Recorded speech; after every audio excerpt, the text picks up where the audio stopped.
கர்நாடக அரசு மேகதாதுவில் அணை கட்ட ஒருபோதும் அனுமதிக்க முடியாது என முதலமைச்சர் எடப்பாடி பழனிசாமி தெரிவித்துள்ளார்.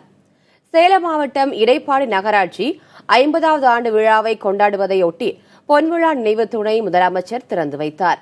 மேலும் 2,55,00,000 ரூபாய் மதிப்பீட்டிலான திட்டங்களையும் அவர் தொடங்கி வைத்தார். பின்னர் பேசிய அவர், மேட்டூர் அணையை தூர்வாருவதற்கான நடவடிக்கைகள் விரைவில் தொடங்கும் என தெரிவித்தார். மேகதாதுவில் கர்நாடக அரசு அணை கட்ட எந்த காலத்திலும் தமிழக அரசு அனுமதிக்காது என அவர் திட்டவட்டமாக கூறினார். கர்நாடக அரசு அணை கட்டுகின்ற பொழுது மத்திய அரசுடைய அனுமதி பெற்றுதான் கட்ட வேண்டிய சூழ்நிலை இருக்கின்றது. எனவே கர்நாடக அரசு உச்சநீதிமன்றத்திலும் மத்திய அரசிடம் கட்டுகின்ற பொழுது அதை தெரிவிப்பேன் என்று தெரிவித்துக்கின்றார்கள். ஆகவே உச்சநீதிமன்றத்திலே இப்பொழுது காவிரி சம்பந்தப்பட்ட வழக்கு நடைபெற்றுக் கொண்டிருக்கின்றது. மேகதாதுவிலே கட்டுவதற்கு தமிழக அரசு எந்த காலத்திலும்